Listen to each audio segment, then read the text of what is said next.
Hello, welcome back to Dr. GAM's series on promoting one product or service on the shoestring. Now, by this time, you at least have one or two customers, or you at least have someone buying your product, even if it's your family. So let's just talk about the promotional mix right now. But before we go on, I'm just going to give you a quick overview, a little bit about how you could promote your product. And okay, so here's what you're gonna do. First of all, they always talk about the four P's of marketing. When you take some college classes or do some YouTube, basically, what are the four P's of marketing? Please, please, please buy my product. I'm only kidding. I always make that up. But the four P's basically, your whole product and how customers view your product are basically on these four P's.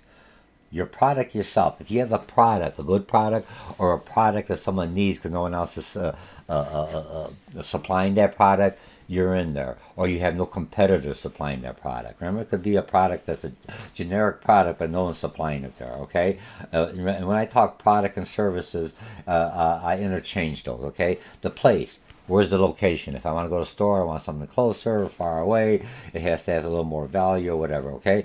And the price. The price is always, look, when you're dealing with your consumers, right now, starting off, price is your number one issue objective. They're looking at what am I paying for because you're a no name, a generic, never heard about you. Let's try this whole series. You're just starting off. You want to have that facade that you've been in business for a little bit while. You want to have the facade that you are a business, okay? And then now promotions, how to get people to buy my product, okay? That's basically the four P's. And today we're going to be talking about the promotional mix, okay? And I'm just, just generic. Very easy. I want you just to, in your mind, plant those seeds. That's all I do. I'm a farmer. I plant seeds. Boom. That's all marketing is. I plant seeds here.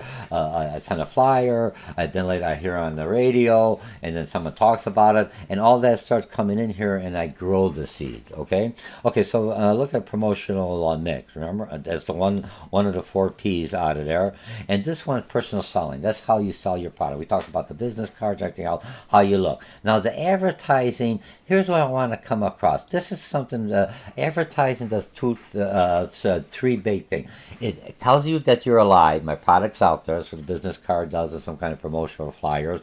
You kind of persuades them to come in to try my product out. Oh, I never heard about them, but they're organic. Or he's Polish descent and he's got a Polish twist to it. Okay, and they remind you about the business that's still there. Because once you establish, you got to tell them, hey, I'm still here, just like your loved ones. I'm still here. Here's some flowers. I still love you. Okay.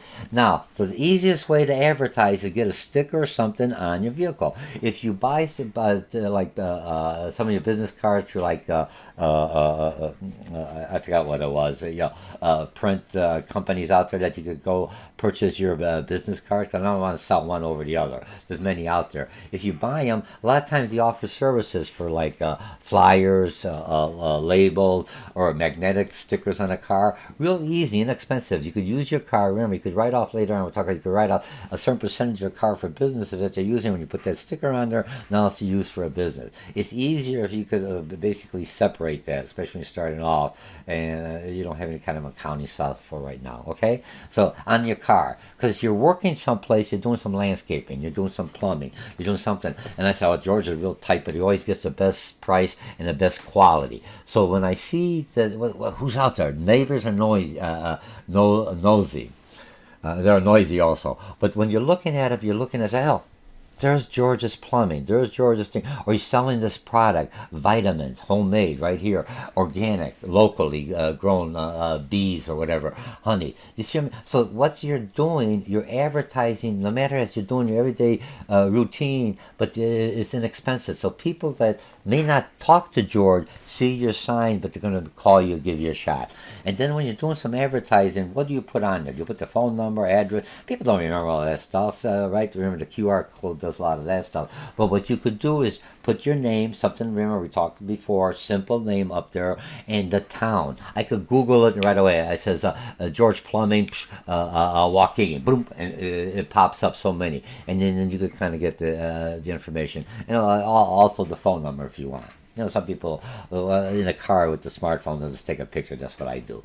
right? So make sure it's readable, it's easy, it's big, and it kind of tells you what your business is about, okay? And then later on we'll talk about public relations. You can talk to your priest, your pastor, your minister, whatever it is, your organization you're with, and they could give you some PR work on that. And then sales promotions, basically if your prices are higher or you're trying to compete with competitors, you're coming in with a coupon or something. So first time offer, I give it to you free, or I do your hedges and I cut your grass. I'm not charging you for the hedges.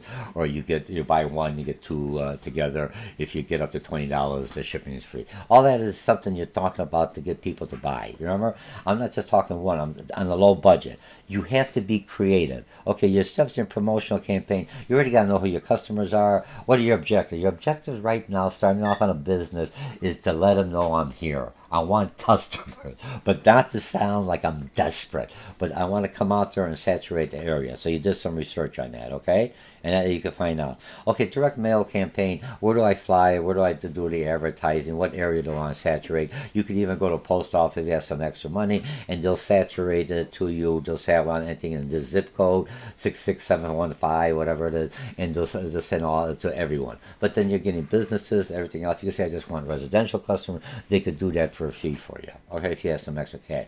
Now the thing that a lot of people mess up, they do all these things, or you have salespeople or consultants, similar to myself, come in there and say, hey, buy this software and all that. They're selling you software for your business. You only got one employee, one customer, one employee, one product. What the hell? They're getting you for a large ride. You're paying all that money. You don't need that right now. Right now, you got to get started. You're just getting a feel of who you think your clientele are. How do I reach them? And then later on, you could use them as your business grows, okay?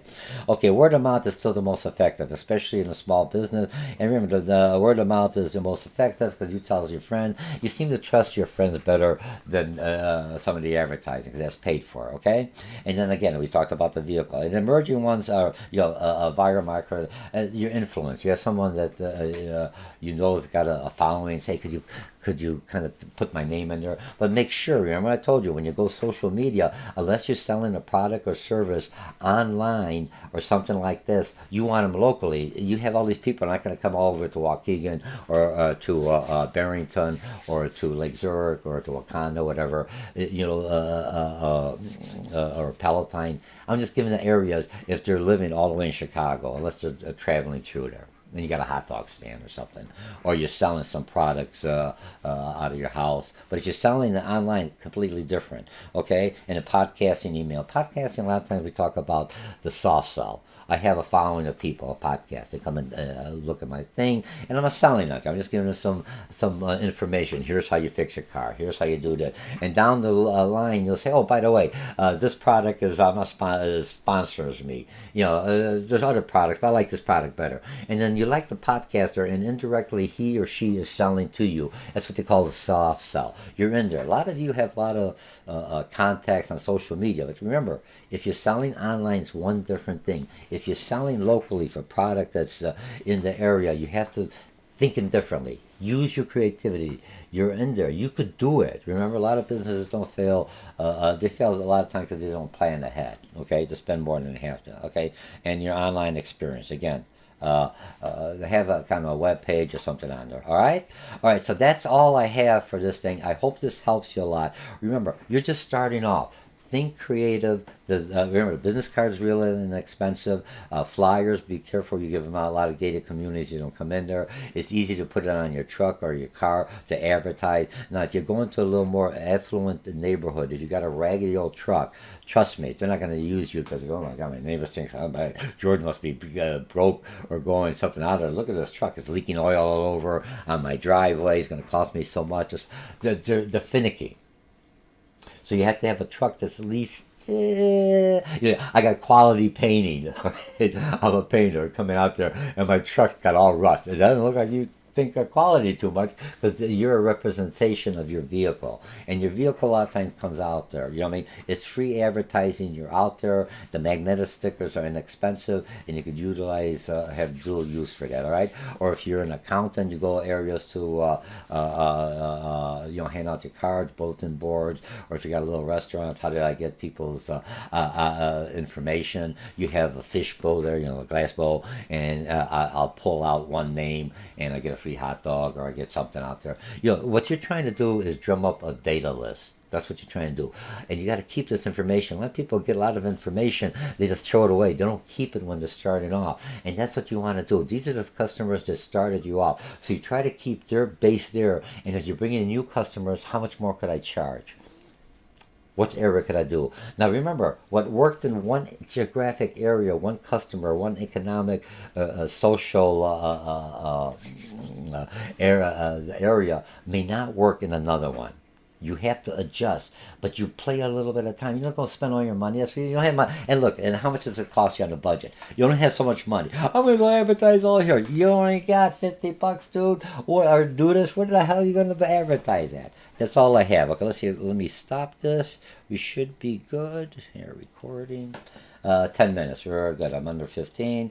All right. I hope you enjoy these. Share it on there, and you should do okay. I'm Dr. GAM, and see you in the next series. I don't know what I'm going to do in the next series. I want to talk a little bit about business banking. Some people are that'd be something you should at least start thinking on how to what to do. And then I also just talk about QuickBooks. Take some college classes at a community college, because part of the course is you get the software for a little inexpensive amount compared to what it is. But QuickBooks can be a little expensive. I have to keep an eye on software that the startup business could have just to keep track and how to bill or something else that's not expensive. QuickBooks that started off was for the small business. Now it's kind of really grown up because QuickBooks is basically an extension of another program that's a higher level for a larger corporation.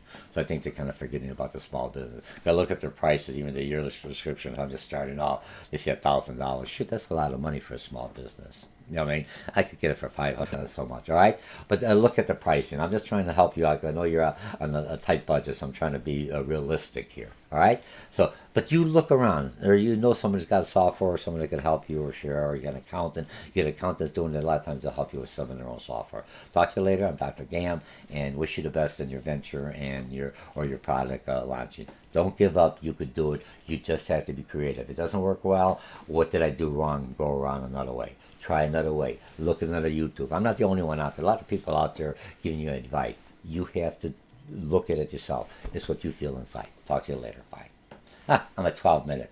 I always want to get my 15. Bye.